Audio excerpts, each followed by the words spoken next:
voudrais mentionner que ce travail a été effectué en collaboration avec Tania Taimel, qui est professeure au Centre Génie et Société de l'Université Concordia.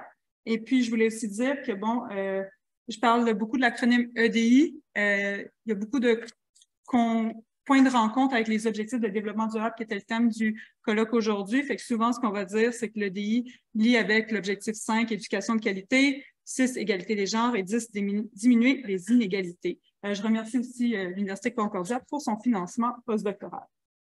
Donc, moi, mes recherches, vous avez vu là sur le titre, là, c'est sur les scientifiques. Oh non, pauvre personne en ligne. J'aime beaucoup bouger, je suis désolée. OK? Je vais essayer de rester ici. Donc, mes recherches s'ancrent dans mon parcours. C'est vraiment important pour moi de parler un peu de mon parcours pour que vous puissiez me situer. Puis après ça, vous allez comprendre pourquoi je fais ce que je fais. Donc, moi, j'ai fait un baccalauréat et une maîtrise en physique. Donc, voici une photo de moi à la maîtrise dans un laboratoire 2 km sous terre. C'est vraiment chouette. Et après ça, j'ai voulu faire un doctorat individualisé en physique et communication pour étudier mon département de physique sous les angles de la diversité et l'inclusion. Et je suis aussi en même temps, tu sais, j'arrive pas à être juste une chercheure détachée, là, je suis en plus les mains dans la porte. Je suis cofondatrice de beaucoup d'initiatives en équité, diversité et inclusion, en physique, en sciences et même je suis impliquée dans le réseau québécois en équité, diversité et inclusion. Donc, vous pourrez me poser plein de questions là-dessus si vous voulez, au dîner ou aux rencontres à la pause. Donc, pour les personnes, je ne sais pas où vous en êtes sur ces notions-là, fait que j'ai quand même voulu les mettre de l'avant, de donner une courte définition de chacun des termes que je vais utiliser sous l'acronyme EDI, vraiment beaucoup, c'est comme un mot qui sort presque dans mon sommeil. Donc, équité, ça signifie un traitement juste visant notamment l'élimination des barrières systémiques qui désavantagent certains groupes. Diversité, on pourrait dire que c'est la présence au sein de l'écosystème de la recherche et de la société de personnes provenant de différents groupes, ce qui favorise l'expression de points de vue, d'approches et d'expériences vécues. Et enfin, l'inclusion, la mise en place de pratiques qui permettent à l'ensemble des membres de la société de se sentir valorisés, soutenus et respectés. Puis là, il y a des petits caractères, là, ça vient de la stratégie en matière d'équité, de diversité et d'inclusion des fonds de recherche du Québec, et ce choix n'est pas anodin.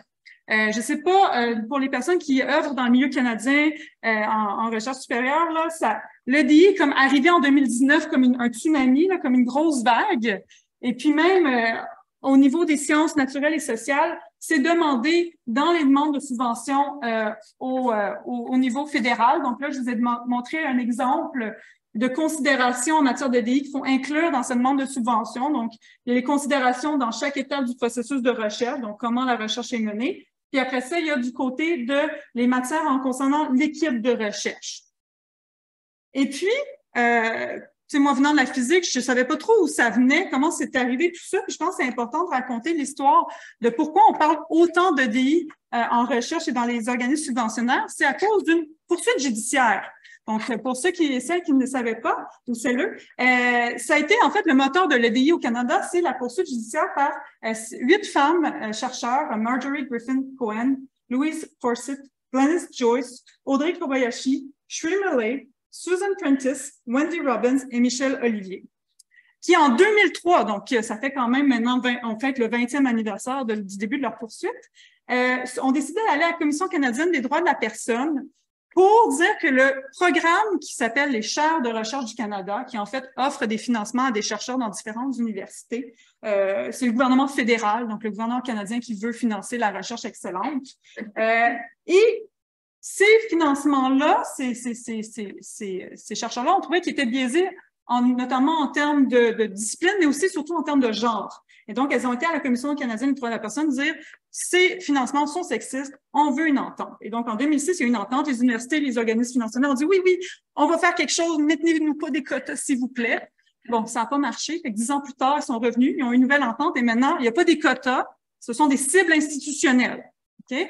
Donc, il y a 4 groupes maintenant au Canada pour ce programme des chaires de recherche du Canada qui doivent atteindre des cibles institutionnelles. Donc, 50,9% des titulaires doivent être des femmes, 22% doivent être des personnes de minorités visibles ou membres issus de groupes racialisés, 7,5% des personnes en situation de handicap et 4,9% des personnes autochtones. Et pour atteindre ces cibles dans un délai de 10 ans, donc c'est 2019-2029, les établissements élaborent et mettent des plans d'action en EDI. Maintenant, ça nous amène dans notre problématique. Nous, on a des chercheurs en physique. Moi, j'ai étudié la matière sombre, le boson de Higgs. Là, tu te fais demander d'adresser des enjeux de justice sociale. Comme c'est écrit ici, c'est un vocabulaire nouveau puis qui a un certain point imposé pour les chercheurs en sciences mathématiques et en génie. Puis quand on regarde un peu dans ma revue de littérature sur le DI, ben, j'en ai puisé beaucoup dans les recherches en management, donc la gestion de la diversité ou les enjeux de justice sociale liés à l'équité ou comment se sentir inclus. Mais il y a aussi un pan, quand on pense à l'EDI, ça peut aussi être en études critiques, tu sais, comment est-ce qu'on peut remettre les relations de pouvoir, reniveler les positions de pouvoir ou, comme les objectifs de développement durable, diminuer les inégalités. Donc, il y a aussi un agenda qu'on pourrait dire qui vient des études critiques.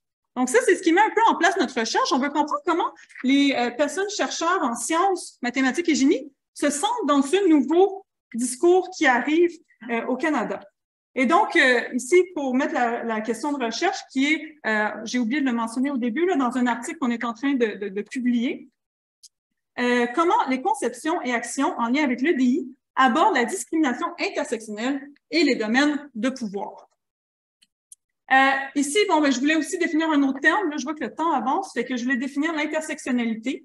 J'avais mis une citation. J'aime aussi beaucoup promouvoir la recherche en français. Donc, ici, on a un beau livre qui vient d'être traduit cette année par Sirma Bilge et Patricia Hill Collins, Intersectionnalité, une introduction. Donc, je vous inviterai à le lire. Pour résumer ça, c'est que ça vient de la pensée féministe noire. C'est un instrument d'analyse qui adresse les rapports de pouvoir dans la vie quotidienne. Donc, si vous aviez à le...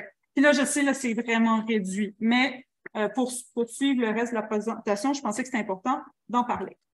En plus, dans notre article, je vais quand même vous montrer un peu comment on fait l'analyse. Là, on a été vraiment chercher 4 domaines de pouvoir par Patricia Hill Collins, qui sont ici le domaine structurel, qui sont les lois, le domaine disciplinaire, qui sont les institutions qui gèrent les idées oppressives, qui gèrent les oppressions. L'hégémonique, ça représente un peu la culture et les médias. Et le domaine interpersonnel, c'est comment les personnes vivent les expériences individuelles de l'oppression. Donc, on voulait savoir comment un peu nos discours, les propos de nos chercheurs et chercheuses, des personnes chercheurs, se trouvent dans un peu ces différents domaines de pouvoir.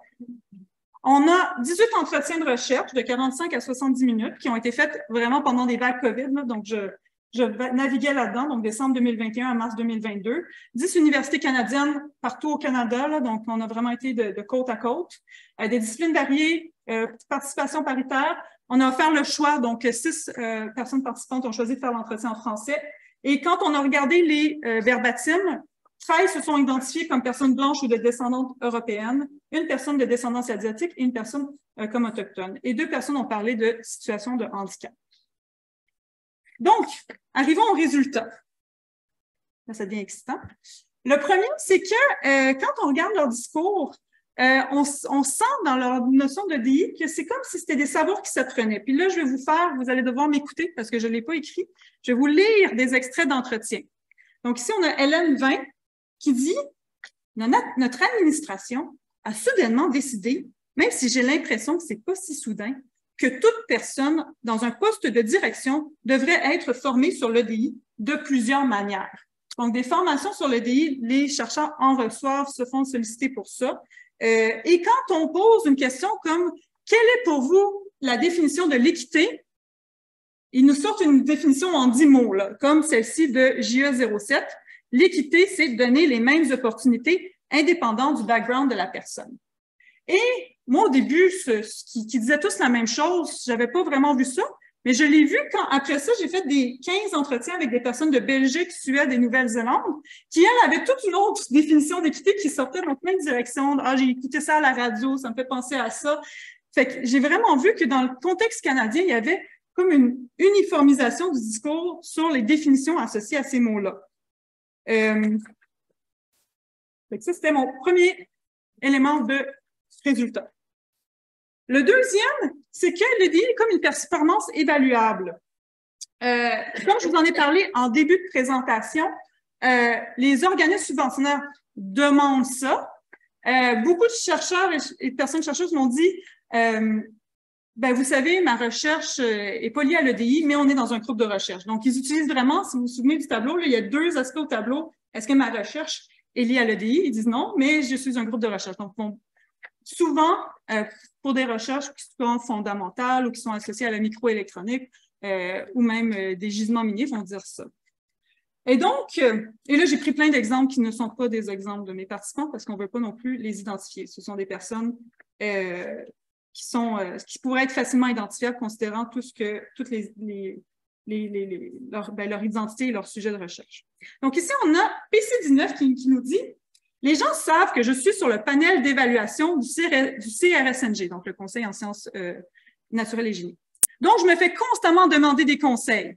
Puis quand je lui demande quel conseil vous donneriez-vous, la personne répond « Dans un sens, personnalisez-la et rendez-la concrète.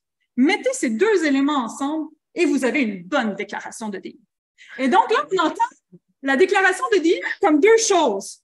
Premièrement, comme une recette. On brasse un peu de personnalisation, on brasse un peu de concret. Et aussi, on a la notion d'évaluation. Une bonne déclaration de DI versus une mauvaise déclaration de DI. Et plusieurs personnes l'ont senti ça. C'est une personne qui accepte le discours, mais il y en a plusieurs qui étaient critiques, qui disaient, ben c'est un outil de sensibilisation, mais il n'y a pas vraiment de rétroaction sur ma déclaration de DI. Donc, ils disaient, ben il y a un manque de reddition de compte, la personne l'écrit, puis après ça, il n'y a pas de responsabilité de voir si tu as fait ce que tu allais écrire à propos de ton groupe de recherche.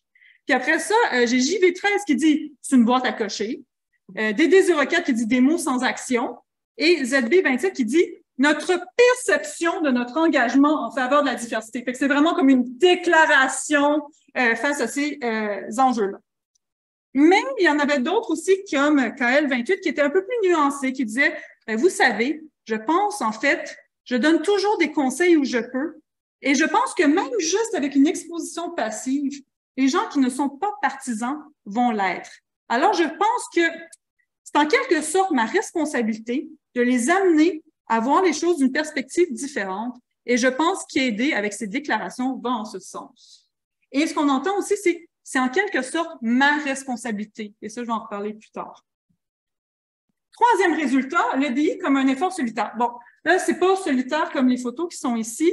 Ils sont quand même, les personnes sont dans un enjeu, une communauté, mais on a quand même senti, puis je vais vous lire des extraits là, il y avait comme, ces personnes-là ne parlaient pas nécessairement de leur relation avec leurs collègues sur les notions de DI. Donc, voici NT20 qui nous dit, vous savez, la première chose que je fais lorsque j'arrive dans une classe, et j'ai appris ça avec l'expérience des années, c'est de toujours porter une attention aux étudiantes et étudiants qui se tiennent à l'écart des autres. C'est souvent là où se trouvent les personnes qui vont avoir le plus de difficultés avec le contenu du cours. Et elles sont isolées. Alors, au moment où je les vois et je peux les identifier, je les contacte. Je leur envoie un courriel et je leur dis, vous savez, peut-être que nous pourrions nous rencontrer et laissez-moi savoir ce que je peux faire. Il y a deux choses vraiment intéressantes dans cet extrait-là. Premièrement, c'est j'ai appris cela à l'expérience des années et c'est une pratique individuelle dans l'enseignement. Donc, c'est vraiment pas quelque chose discuté avec les collègues, donc d'où l'effort solitaire. Et la deuxième, c'est que c'est pas adressé à un groupe. Tu sais, bon, la personne aurait pu adresser aux femmes, les personnes racisées. Non, c'est les personnes en situation d'isolation. Donc, ça aussi, on a trouvé ça surprenant, cette façon aussi d'allier EDI avec un statut social, on pourrait dire. Ensuite, moi, j'ai posé la question quand ils me parlaient d'EDI dans leur tâche et j'ai demandé, quand l'entretien, on avait du temps, je demandais précisément dans l'enseignement. Fait que c'est pour ça que c'est revenu dans mes données, leur pratique dans l'enseignement. Mais quand elles en parlaient, elles ne parlaient pas de leurs collègues, d'être inspirées par ces personnes-là. C'était vraiment comme si elles étaient toutes seules là-dedans, puis même, elles avaient de la résistance quand elles parlaient de leurs actions envers le DI. Et ça, c'est aussi un bien de notre étude. On a été on a envoyé des courriels, puis les gens qui ont participé, c'était des gens qui avaient un intérêt ou une pensée pour le DI. Et donc, PY29 dit, et le truc qui m'a brisé le cœur, c'est la résistance que nous avons reçue de certaines personnes du département. Il y a eu beaucoup d'hostilité. C'est très décevant pour moi parce que notre but était d'entamer une discussion sur penser au-delà de ces biais et tenter de nouvelles approches pour être conscient du fait que notre champ de recherche est pourri et que nous devons travailler plus fort. Donc, la quantité de friction qu'il y a eu juste à l'idée de proposer ce projet a causé que ce projet a causé, c'est vraiment décevant. Et HP 14 qui parle que la personne fait une discussion sur le syndrome de l'imposteur avec son groupe d'étudiants et étudiantes. La personne dit, c'est comme se battre contre un système qui dit qu'on devrait juste parler de recherche et de rien d'autre. Et donc, ça me ramène à ma question de recherche, comment les conceptions et actions en lien avec l'EDI abordent la discrimination intersectionnelle et les domaines de pouvoir.